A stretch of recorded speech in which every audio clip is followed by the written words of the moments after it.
Hi, and welcome to another episode of Digital Marketing Answered. I'm Tim Butler. I'm the founder and CEO of Innovation Visual, and I'm really happy to be joined today by our MarTech Manager, Chris Watson-James. Hi, Tim. Hello, Chris. How are you doing today?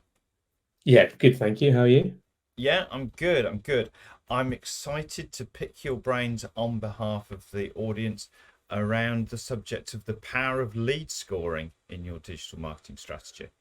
Yeah, lead scoring. It's not like it's a new topic or anything, but I think what we see is there's lots of people that maybe aren't deploying it as best they could, maybe aren't going as deep as they could be, not getting the value out of their data that they already have. So, Okay. Well, we will dive into that. And just a reminder for all those people watching or listening, depending on their platforms, please do leave us a review, if possible, a 5-star one, helps other people discover it. Also, leave comments and click the like, subscribe, notifications, whatever the platform is doing to make sure that you don't miss other episodes of Digital Marketing Answered. So, Chris, I know we've got a lot of senior marketing leaders listening to this, but for those people who aren't familiar with lead scoring, can we just bring it back to the basics and start with the definition of what do we mean by lead scoring? sure. So, lead scoring, it's a systematized process, a way of putting like a numerical value or points against the prospects or leads that you have in your database in a way that is a bespoke set of rules built around your business and your business needs. So ultimately, from the score that you generate, you can ascertain things like whether the leads are in market, whether they're looking for your goods and services. You can understand maybe where they are in their buying journey. But you can also start to get a better picture for whether or not they're a good fit for your business, for your product, for your services. So, um, if we're scoring people specific Yeah. to our business, why should we trouble ourselves with doing such a thing as this lead scoring? So there's a number of things really. I think the automation of the this setup allows for kind of scalability, efficiency within your team. Realistically, the manual version of lead scoring is somebody going through and manually vetting individual leads, trying to understand what their journey's been, what touch points they've had with your business. And it's just not practical, especially as businesses grow, as they scale, maybe mergers and acquisitions. You really need to let systems and processes tell you when a lead is a good fit. But more importantly than that, I think it also helps you align these leads and these processes against like your goals, but also if you've got any SLAs, service level agreements within your teams. So, for example, how many leads your marketing team are going to drive to your sales team. You need a system in place that's not only going to tell you those numbers, but is going to qualify those leads for you to allow you to fulfill those numbers. So it's about the reporting aspect, it's the clarity of the data, but it's also that alignment piece all the way through. You can automate that Okay. process and allow you to then report on those metrics. Okay, so it's about having a way of at scale being able to say, yeah, this person's a good fit, but also you're talking about timing here now. So, Mm. we and you talk about mergers and acquisitions. So what you're saying is that this is relevant to those people that maybe you've had in your database for some time. Would that be right? Yeah, absolutely. And we'll talk a little bit about the specifics around what you can build into a lead scoring model. But realistically, even the best fit for your business is not always going to be a good lead. You need to understand when they're engaging, when they're in market, and when is the right time for you to be either targeting them with marketing activities or potentially even more directly with sales activities. So this really bridges that gap between marketing and sales, but it's also, like you say, it's bringing the timing element in. So it's marketing to the right people at the right time, and this allows us to systematize that in a way that makes it, automated. Okay, so actually, this isn't simply saying these people are our ideal client profile, our ICP. It's not simply saying it's an ICP. What you're saying is lead scoring can also talk of intent. Yeah, absolutely. So I think if we break down kind of how a lead scoring model should be built out, it's really three separate elements that can all be run side by side. So a simultaneous structure built out of essentially engagement, which is the individual contacts and their touch points with your brand, fit, which is what we're talking about in terms of ICP, and then also account-based scoring, which is kind of a blur of those two other factors. So if we walk through some of those, we can start to pick out how you could start to build out a framework around your business to use scoring in these three different ways. So if we Okay. start with engagement scoring, which I think is the one for a lot of people is the one they think of first when they think of lead scoring. So this is going to be, bespoke to your business. That's the first thing. There isn't an off-the-shelf lead scoring model that you can just pluck out off the internet and use. It's going to have to be aligned with how you've got your business set up. Okay, so the classic ones will be things like email engagement, are people clicking on your emails, website visits, social media and ad platforms, just kind of consumption of content across the board. But also, you will see kind of scoring articles and things out there talking about this being a very digital focused model. But actually, Yeah. in-person events, virtual events, there are ways they can be kind of baked into a scoring model, and they should be considered as well. So it's really touch Okay. points across the full customer journey. Okay. So on a practical term, if marketing leaders listening, watching this, when you talk about consumption of content, is that a standard thing? So every time I open an email, I get a point, or can you flex it? How would it work? Because I'm thinking, it's a bit different if I'm on the website looking at, your contact page versus reading a case study. So Yeah, absolutely. how do you make that engagement scoring really work for a business? So the first thing really to do is to sit down with the right people in the business in the conversation. That's the first point. So this is not just a lone marketer trying to build this out. You do Okay. need to involve sales, for example. I know sometimes marketers and salespeople don't like to talk, but it is important because ultimately we need to understand the full customer journey, and we need to be able to gauge potential or the perceived intent behind certain touch points. So if we talk about visiting a contact page or visiting a pricing page, these are good intent signals. They're by no means guaranteed that that is an intent to buy, but it's a good sign. Yeah. And therefore, you need to understand, and you can base this on real data based on customers that you've had come through the system if you have that Yeah. data. But you need to understand what these intent signals mean and how they build up a bigger picture.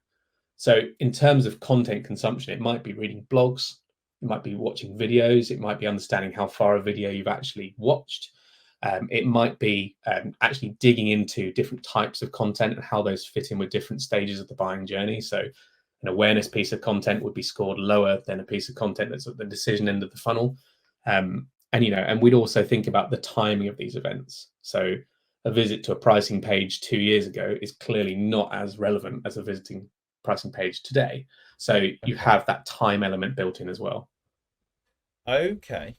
So to talk about scoring for intent, you're saying get together with sales, talk about the customer journey in terms of what they might be looking at, what they might need to read to understand whether that's start of their journey, middle, end, Yeah, tofu, mofu, bofu, and things like that, depending on absolutely. which acronym bingo you're playing. So that was top of funnel, middle of funnel, and bottom of funnel for those of you that don't use those acronyms. But yeah, so we're scoring it. We're also scoring it relevant to today.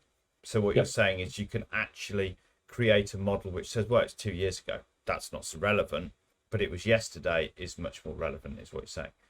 Yeah, So absolutely. And you could have that kind of decay built in. So maybe something happens 6 months ago, and then after 3 months, it gets half the number of points after 4 months. Do you know what I mean? You could build in a model built around your business.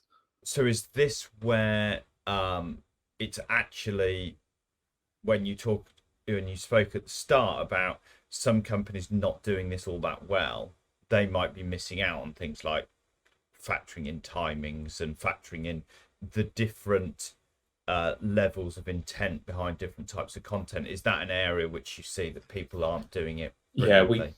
we do see that. We see that clients essentially come in with that focus, saying, we've had an event here, or we've got some content there that perhaps has had particularly a big push behind it in terms of your marketing activities, and from that they essentially give people a permanent score.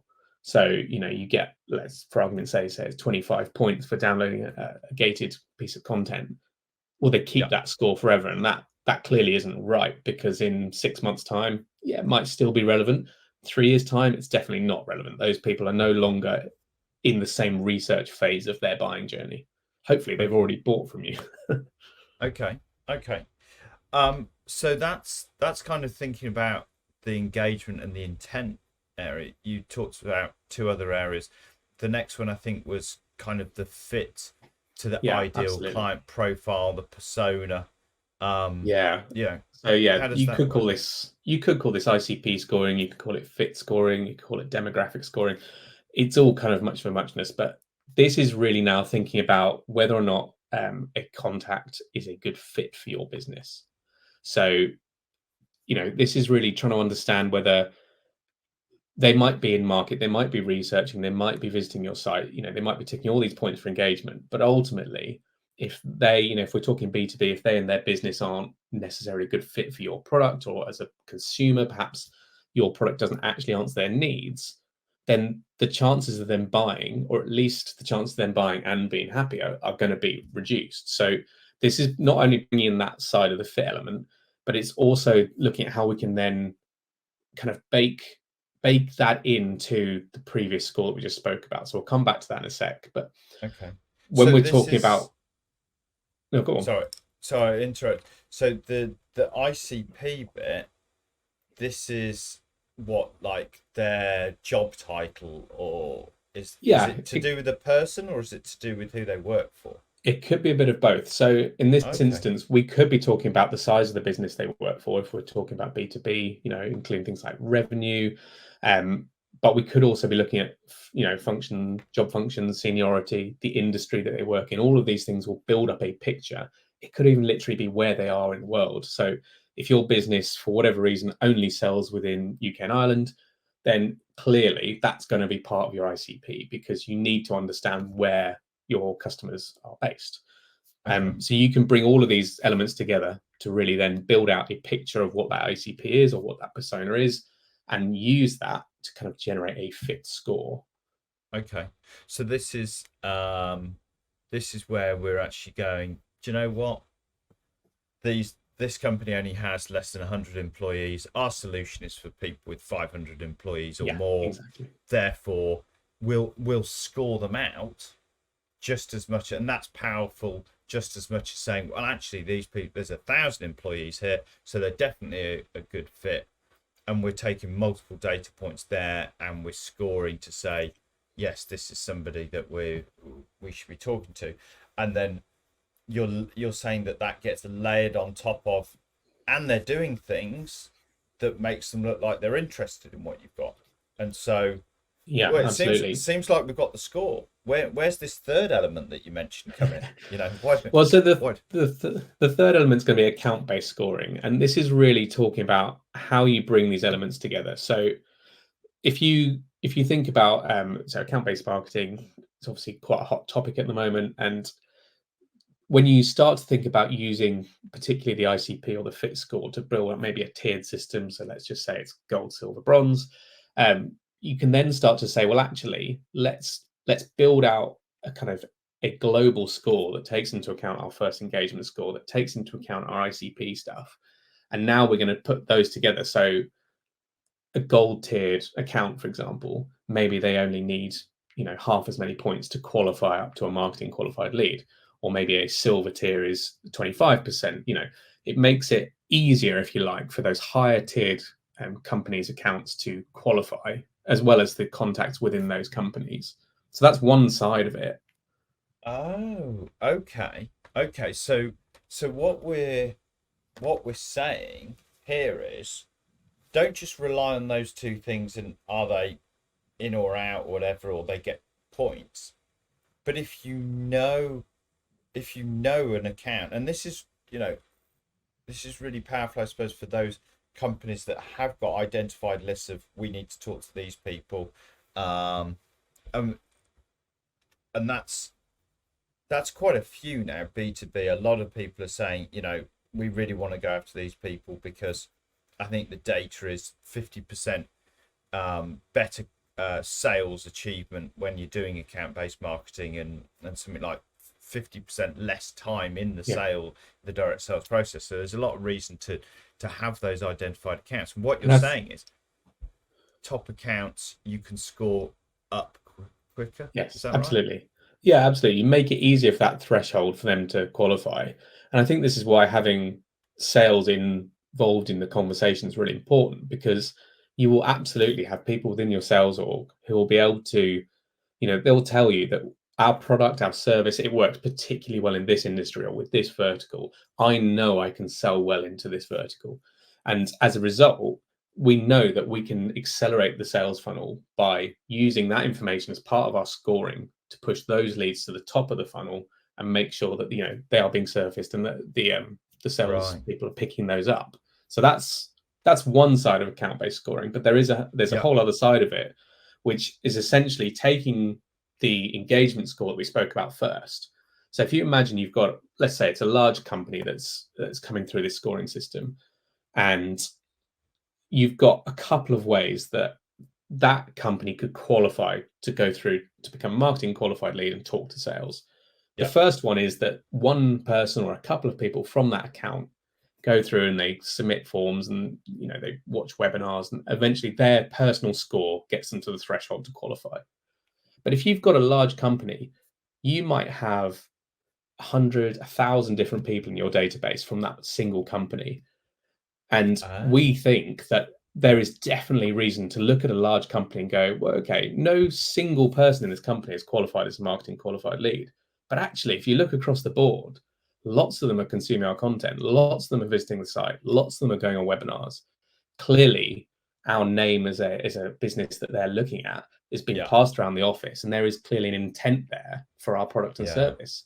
So use that kind of consolidated score across the account to say, actually, there's an average intent across this account that it's worth qualifying for someone to reach out and talk to them. Interesting. I like that. And we've seen that on a practical level, actually, over quite a number of years, actually, with different B2B clients, where particularly the larger the value of the sale and the larger the organization that's making the purchase, the more fragmented the decision making unit can be, the larger that decision making unit can be. And also you can have divisional people, you can have people in different areas or different business areas kind of suffering the same problem, looking for the solution. And therefore, if you've got an organizational wide solution, that means that it's a great opportunity. Okay, like that, I think people will be thinking, hey, we should be doing that if we're not doing it already. Absolutely. And this is the evolution of digital marketing and best practice. What we were doing 5 years ago, doesn't cut it now. You have to keep moving on. So, there's probably people who maybe got lead scoring that they put in place a couple of years ago, and actually they're not doing all the best possible things they could be doing with it, given what we know now. Okay, so if we're talking about performance and we're talking about using lead scoring to improve performance, and the marketing leaders thinking, okay, I think I need to revisit the scoring that we've got, or maybe they're new to an organization, or they're scaling and they're thinking, wow, we haven't got scoring.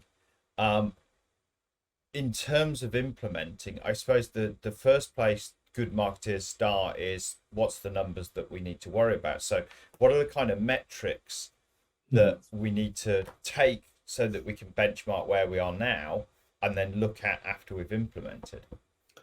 Yeah, and hopefully this kind of harks back to what I was saying about kind of your goals and maybe any SLAs you have internally. You should hopefully have some sort of target, some sort of agreement around things like the number of MQLs you're going to create, conversion rates across the funnel and split by different channels and sources and all those sorts of things.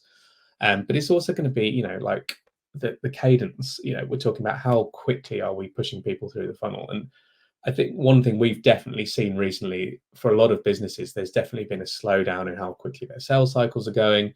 And part of the SLA and part of the scoring model is going to then feed into the creation of an MQL, the conversion to an SQL, the ability for you to be able to understand and report on how effective this scoring system is, and how, are you actually converting as many MQLs as you think you are? Are those MQLs of the quality that you think they are? I.e., are they converting through to SQLs, hopefully through to opportunities and closed won deals? So it really is it's that full customer journey. It's the full sales funnel, if you like, and understanding, the volume of leads you're pushing in and the quality of leads you're pushing in. And it needs to be quality and quantity. Okay, so benchmarking of the scores, it's around the numbers coming in at the top as well as those that are coming out at each stage. So MQLs, SQLs, opportunities created, revenue available. Because if we want a quality measure that's an objective measure, not subjective, it's revenue opportunity value, and then it's converted revenue value. And then you're also saying, as well as that, it's not just the percentages and the dollar signs, the pound signs there, but it's actually the time through that as well. That's an interesting thing. So we should be looking, and marketers should have access to understanding how long people are typically spending in each of their pots, if you like, each of the, because hopefully the positions. Well optimized scoring model is going to essentially convert these people through the funnel at the right time. So you should have people who are good fit, who are in market, who are ready to make a buying decision, being automatically qualified and put in front of a salesperson when they need to be.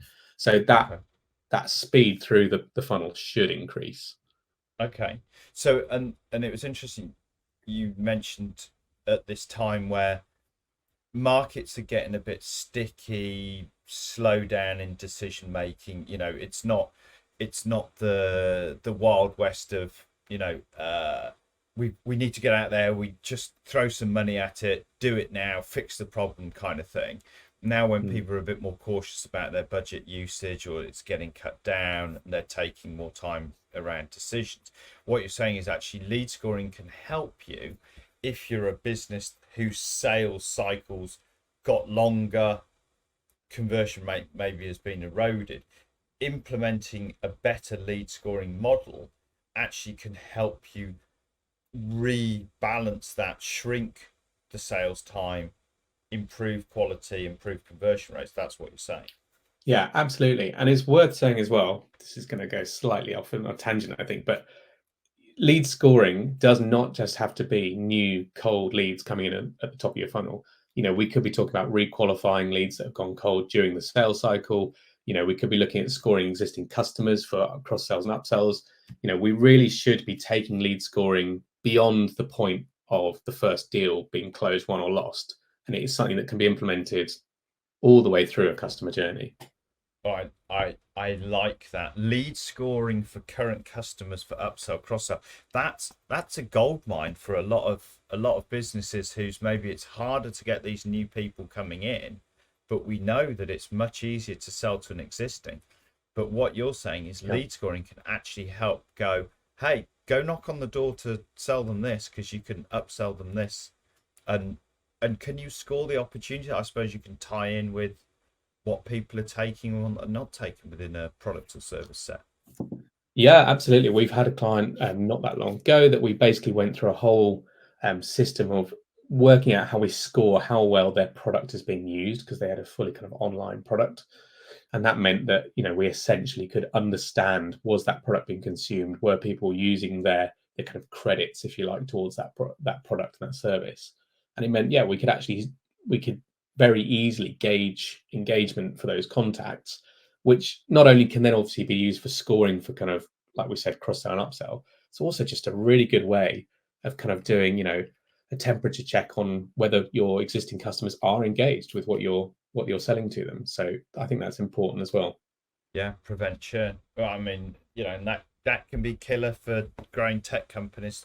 It's one of the primary metrics that investors particularly look at is, what's your churn, because it can Yeah. be the difference between life or death, and whether you get that next round of investment.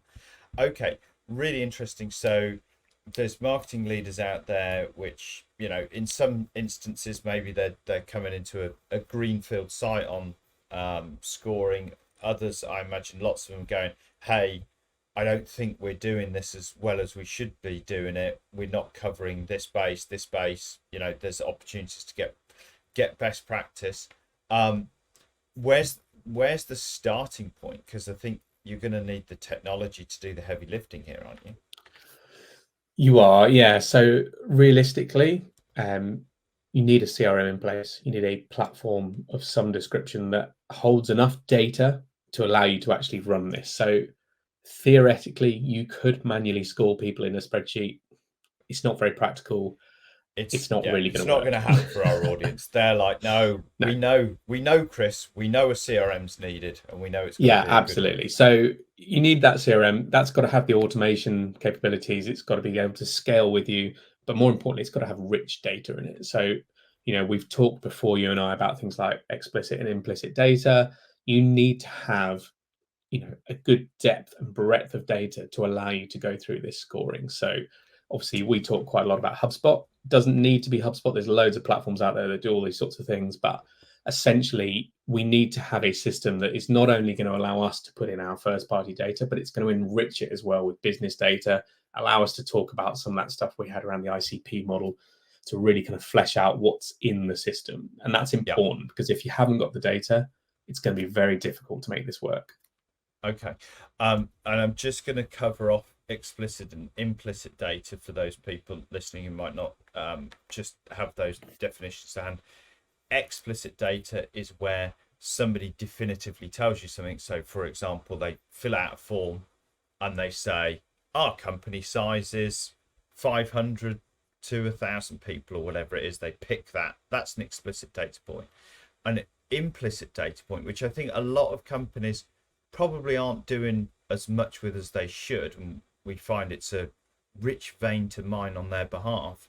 The implicit data points is where they do something or behave in a certain way, and you can make a judgment call, I think is the way I like to describe it, that Yeah. this means X. So to give people listening an example, an implicit data point might be you give them on a landing page, you give them a choice between, is your problem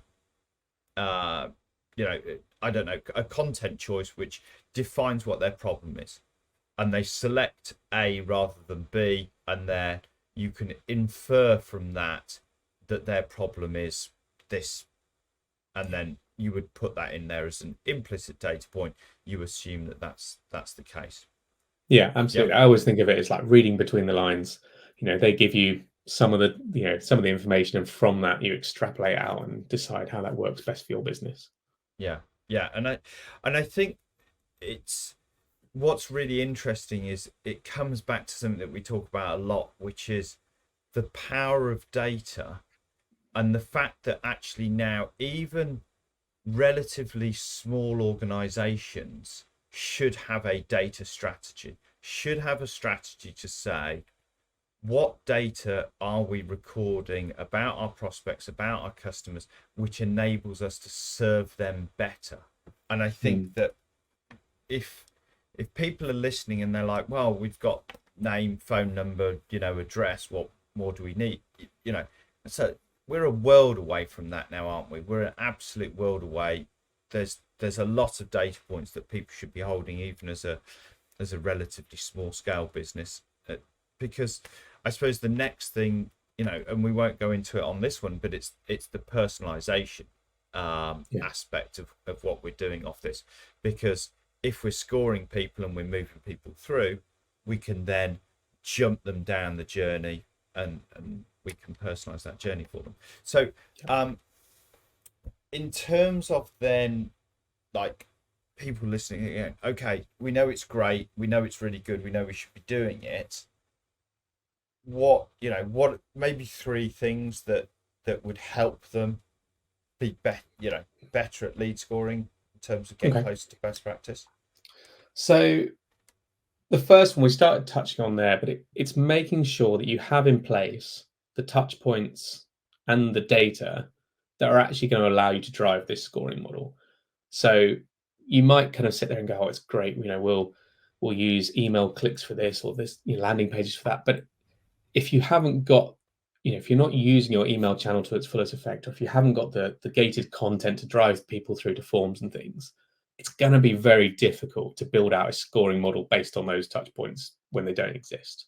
So Yeah. you need to have the data and you have to have those touch points in place to actually, plan out a scoring model that's going to fit what you have. And the Yeah. best thing to do with that is to start now. Remember, a scoring model, it can be iterated over time. This is not a put in place and leave it forever. This Okay. is this is a start something now and build it out. Because the quicker you start doing this, the quicker you get your data working for you, the quicker you get your systems making you more efficient. And all Well, you need is the first lead to come through this system, and you'll see the value that it's driving. That's the thing. okay. I think that in itself is a good point. If you're not iterating your scoring, then you're missing a trick there anyway, because you should be iterating it. Okay. Yeah, So making sure you got the touch points so you can do the scoring. Bonus one yeah, of always be iterating. absolutely. What's the next Second one we should one, do? we did mention this briefly, but I think it's just involving the right stakeholders throughout the business. So we talked about marketing and sales, but it might be things like customer success, even customer services. They may well have insights into your existing customers, into kind of maybe touch points or content that have been used. And I think that understanding that lead scoring, it is the full customer journey from end to end, Yeah. or cyclical if you like your flywheels.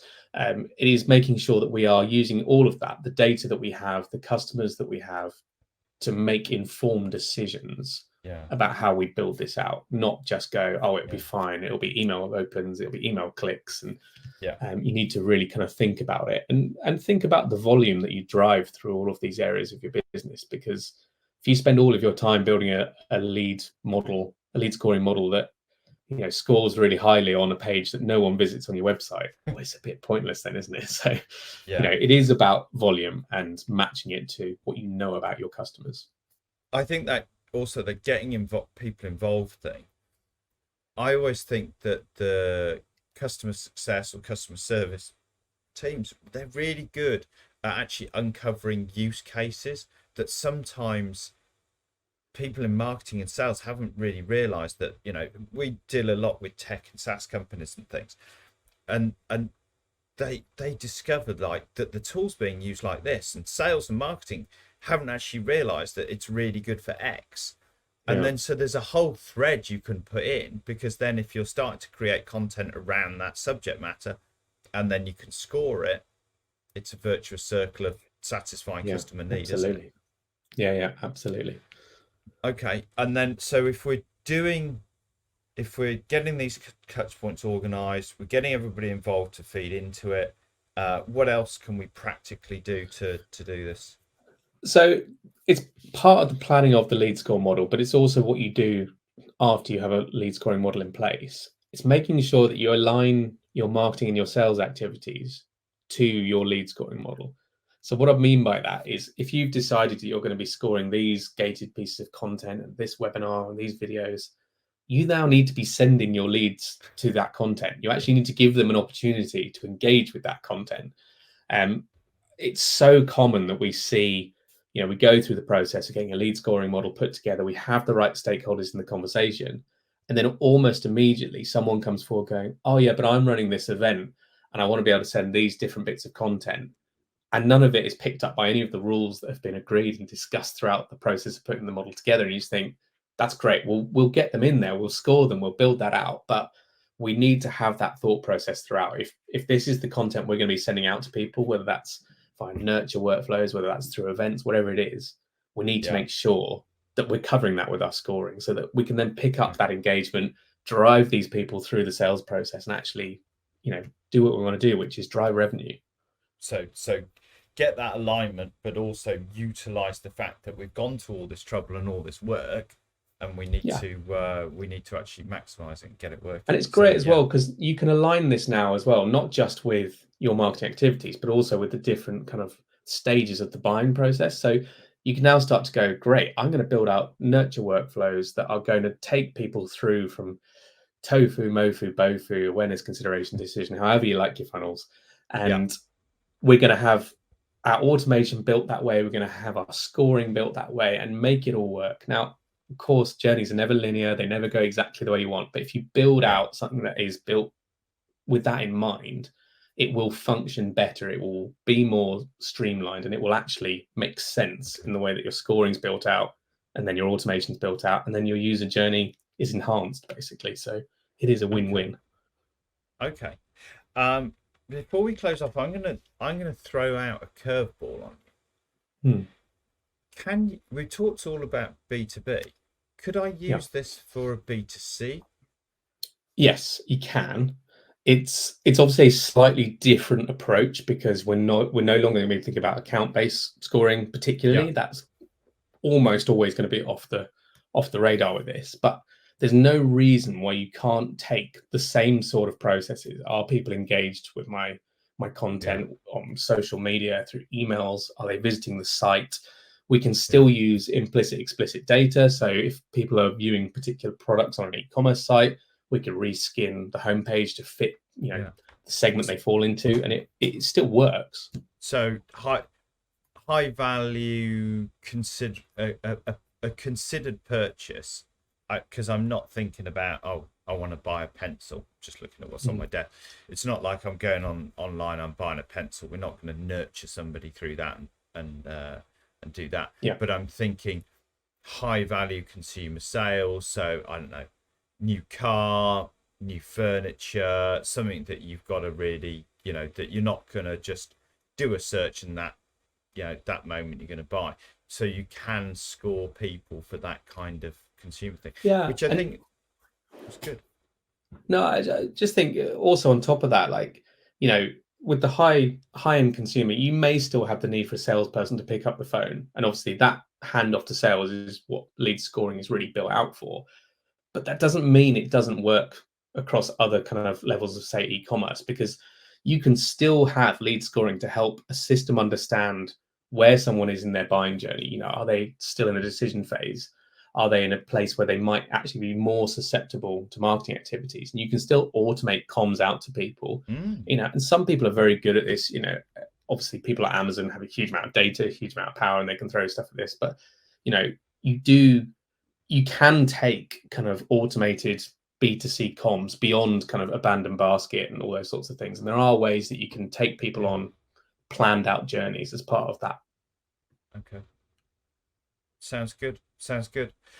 Okay, so I think we've covered off quite a lot of that. Yeah. So we've done the tips as well for people to wrap it up. I do think it's quite a nuanced area of digital marketing, and I think that probably it's one where having the involvement of people that do this day in day out rather than coming to it as an occasional task, it's probably very powerful. So if people want to pick your brains more directly on this, which should we get them to fill out, come to the website and fill out a Yeah. contact form? Is that the best way of getting hold of you and the marketing Yeah, team? absolutely. We've got guys in the team that work across B2C, B2B, and have, like you say, every day they are looking at businesses as unique challenges. As I said at the very beginning, there is no off-the-shelf solution to this, and we absolutely wouldn't push an off-the-shelf solution on anybody. It's Yeah, it's about looking at every business, understanding how it functions, maybe bringing a fresh pair of eyes that can really look at it objectively and say, this is a model that's going to work for you right now, and yeah, potentially this is what we're working towards once we have maybe more content to score or your data in better condition, whatever it might be. So I yeah. think it's an evolving process for most businesses, and it's something that we can absolutely bring loads of value to. Brilliant. Okay. Okay. Well, that's really good. Chris, thank you very much for your time and your expertise bringing it to the No worries. audience today.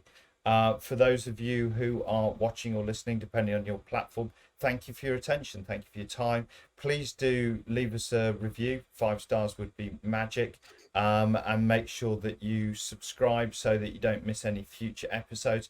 I think we'll dig into more of this stuff on the MarTech front with you, Chris, when we get an opportunity. So thank you very much again. Thank you everybody for listening, and see you next time on the next Digital Marketing Answered podcast.